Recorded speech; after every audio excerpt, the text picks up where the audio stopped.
My daughter is joining the company, so I need you to resign. Today is your last day." On the morning of the 20th, the president suddenly told me I was fired. I was shocked and didn't know what to say. The 20th was the day we paid our suppliers. Some payments were made through bank transfers for longtime suppliers, but I also made direct payments and visited them as a courtesy. "You look like you can go home right away. I'll give you the day off, just for you, so leave quickly," the president said. He pushed me out of the office, and the door shut with a snap right in front of my face.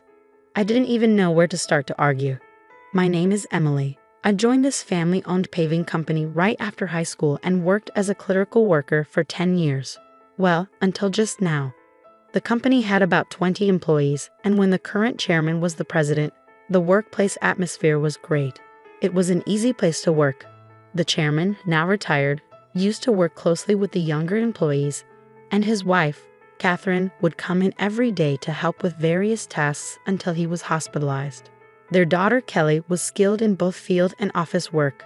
Her husband was the site manager and was trusted by the on-site employees. Even though they were the founding family, they never acted superior or looked down on the employees. It would have been wonderful if this enjoyable and smooth-running company life had continued, but unfortunately, reality wasn't so kind. At the end of last year, the chairman was diagnosed with cancer during the company's group medical examination. He decided to retire as president and appointed Kelly's husband, the site manager, as the next president. Both the employees and I unanimously agreed. We all thought the chairman should focus on his treatment and wished for his long life. However, suddenly, the chairman's eldest son, Tom, appeared with his family. I didn't know where he heard the news from. It turns out the chairman had another child besides Kelly. Tom had been disowned about 30 years ago, and I didn't know about it at all. According to the senior employees, Tom was a troublemaker in his youth and often had run-ins with the police. Whenever he caused problems, the chairman and Catherine would go and apologize. After dropping out of high school, he got involved in multi-level marketing and fraudulent activities, which finally led the chairman to disown him. Despite being out of touch for a long time, Tom suddenly appeared one day, pleading with his father, "Dad, I've realized my mistakes. Please forgive me." I was shocked to witness this in our small company, where the president's office and clerical room were one and the same. Tom expressed a desire to reconcile and work in the company, but his past made it hard to believe his sincerity after being disowned. "I apologize to everyone, but I ask you to give Tom another chance," the chairman said, pleading with everyone present. Kelly and the senior employees knew about Tom's troubled history and couldn't fully celebrate, but they couldn't refuse the chairman's heartfelt request either. So Tom and his family moved into the annex of the chairman's house, with Tom becoming an employee and his wife taking on household duties. I saw their daughter only once when she visited the company. She seemed to be a college student. The chairman believed Tom had changed for the better after facing hardships in life. Catherine was overjoyed that Tom had returned with his family, talking about rebuilding the company together. However, soon after, a problem emerged. Tom insisted on something. "I'm the eldest son, so I should be the next president," declared Tom, straining his relationship with Kelly and the site manager. Despite pretending to work diligently in front of the chairman, Tom actually did very little. He frequently made demeaning remarks like, "Physical labor is for the workers, and you're all just worker ants, work silently." Naturally, his behavior quickly made him unpopular with everyone. Some of the younger employees even went directly to the chairman, saying, "I can't work under these conditions." However, both the chairman and Catherine pleaded with everyone, saying, "We will talk to Tom about this. Please try to see the bigger picture." Then, due to stress or other reasons, the chairman's cancer suddenly worsened and he was hospitalized 3 months ago. Tom declared, "I am the president." Despite employees advising the chairman and Catherine to stick with their original plan of appointing the site manager as president, they ultimately chose Tom, their biological son, over their daughter's husband. This decision sparked grumbling among some employees, who felt the chairman and Catherine were biased by parental love or losing their sharpness with age. The once harmonious company atmosphere turned tense and uncomfortable. As tensions grew, Kelly and the site manager began working behind the scenes to manage the company. This left me alone handling all administrative tasks, whereas before Catherine, Kelly, and I shared the workload. Now, I regularly work overtime, sometimes leaving so late that the date changes before I head home. Meanwhile, Tom seems to view administrative duties as effortless, spending his days at hostess bars, betting on horses, or gambling. My relationship with the president took a serious downturn over an expense issue. He had been using the company's credit card for personal dining and entertainment expenses, and I had been overlooking it to some extent. However, this time, the expense crossed a line. With apprehension, I handed the receipt back to him. "I can't approve this expense," I told him. "What? Why not?" he demanded. "This is for your wife's corrective underwear. It's not related to business, so it can't be expensed." As expected, the president's face flushed with anger. "Don't challenge me. She's the president's wife. It's natural for her to dress well. This is a valid expense." "No, that's not how it works. Your wife's underwear can't be considered a business expense." I stammered, struggling to comprehend how the president could justify a $4,000 expense for his wife's corrective underwear. His next suggestion left me even more bewildered. "Then let's turn selling corrective underwear into our new business venture. We'll categorize it as inventory so it counts as an expense." The president seemed pleased with his idea, but I was at a loss for words. "We're a paving company," I managed to say. "So what? We can threaten clients that if they don't buy from us, we'll cancel their contracts. Everyone will buy. It's easy money, $2,000 for one, $4,000 for a set." The president chuckled loudly, but I felt horrified. "That's absolutely unacceptable. It will damage our credibility." I snapped at him in anger. From that moment on, I became the target of the president's disdain. Day after day, I endured constant berating from him. The situation became so difficult that I considered quitting many times. However, I continued to endure and work, driven by my loyalty to the chairman who had always supported me and my concern for the team who would struggle if I left. The truth was, I couldn't afford to lose my job suddenly either. I decided to tough it out until the right moment to move on. But then, unexpectedly, I was fired. If I quit abruptly now, it will cause problems for our clients, I thought to myself. Taking a deep breath, I gathered my courage and confronted the president. "I can't do this. I can't just leave without proper notice and handover. Even your daughter wouldn't be able to handle the workload. Besides, today is the day we need to handle payments," I said in one breath, fully expecting the president to erupt in anger. As expected, the president's face turned red with anger. "Shut up. I told you to resign because my daughter is joining the company. Today is your last day. As for the payment, let them wait until they come to collect it.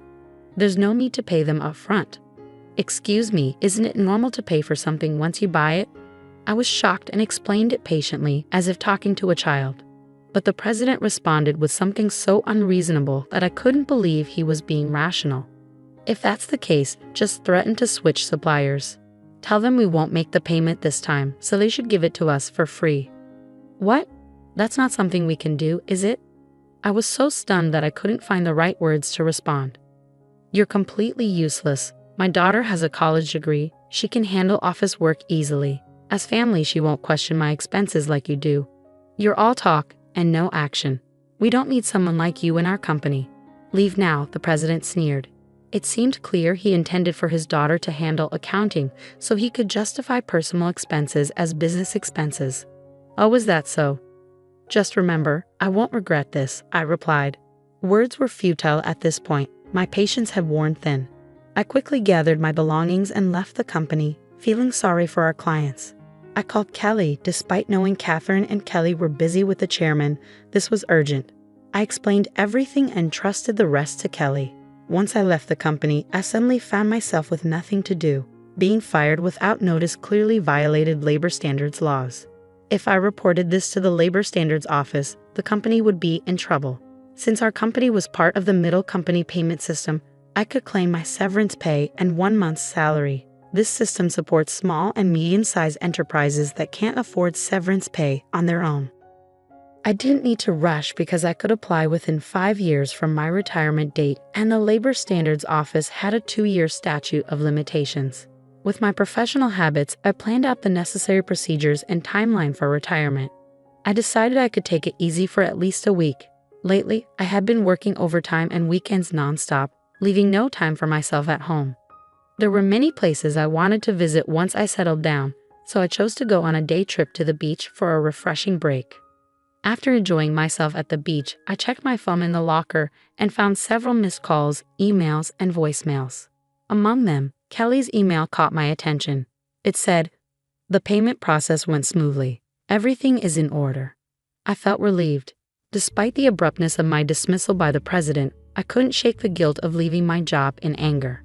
Next, I listened to the voicemail from the company. It was the panicked voice of the president saying, "Hey, what's going on? They're saying I'm not the real president. Did you know about this? Explain yourself." After chuckling at his realization, I continued to check my emails and voicemails. Among them was a message from the chairman, so I promptly headed to the hospital. Arriving at the hospital room that evening, I found Catherine and the president already there. As soon as the chairman saw me, he greeted me from his bed. "Emily, I'm truly sorry for my foolish son." "Hey, what's going on? I'm not the official president. Explain yourself." Tom shouted arrogantly, clearly not understanding the situation. The chairman quickly silenced him with a stern command.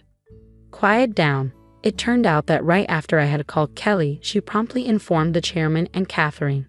Upon receiving the news, the chairman immediately contacted Tom, who was acting as president, and asked, "Do you really not know anything? So what's the truth?" I calmly explained to the president, who was still shouting in confusion. "Essentially, Tom, you didn't have any legal authority. Your role as president was just a title.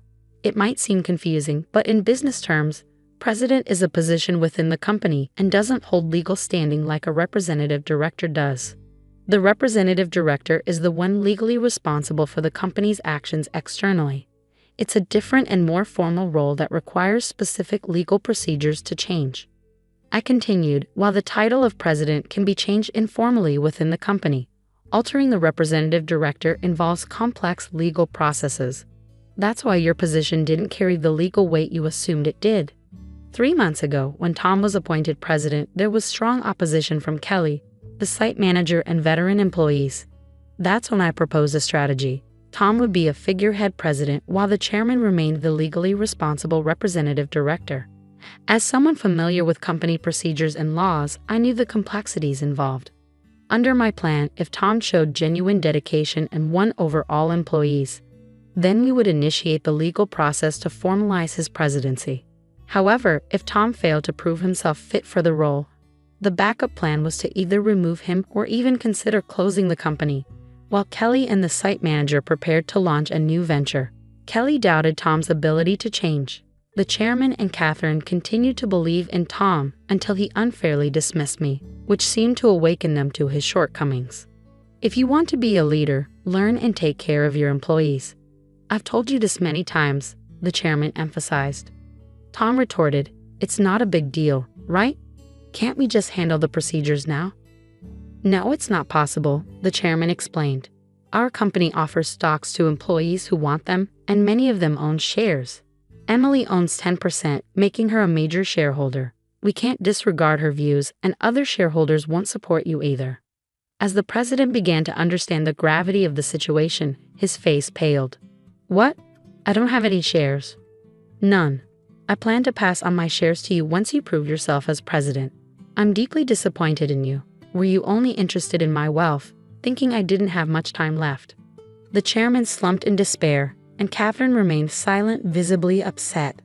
Defiantly, the president responded, "Well, I'm the eldest son. What's wrong with taking what's rightfully mine? The company belongs to me. I can't forgive you anymore.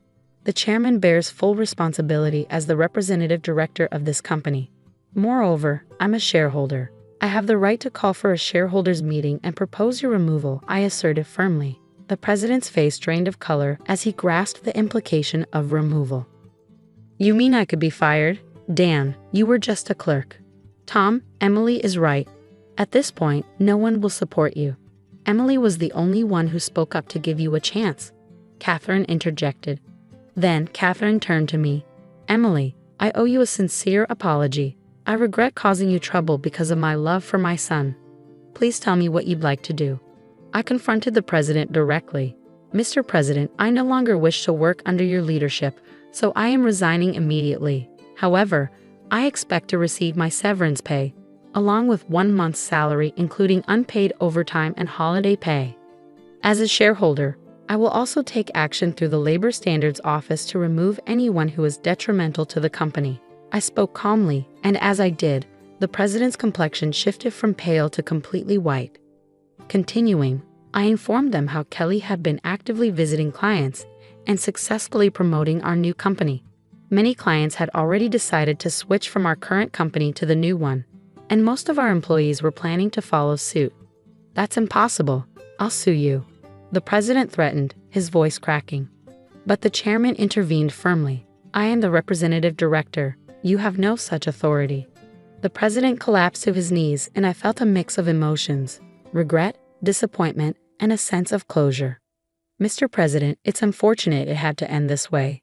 If you had changed your approach upon returning, things might have been different. There were ample opportunities for understanding if you had made efforts to learn and adapt." Ultimately, it was the president himself who squandered those chances, a classic case of reaping what one sows. In the aftermath, the chairman decided to shut down the company, leaving Tom unemployed. The president's wife attempted to sell corrective underwear, but it didn't succeed. They faced legal issues for aggressive sales tactics and were eventually arrested for involvement in a pyramid scheme. When Kelly returned to her parents' home, she found boxes of unsold underwear left behind. As for the daughter, she found employment elsewhere, although the specifics are unknown. I now work happily at Kelly's and the site manager's new company. I cherish my relationships with others and strive to live authentically each day.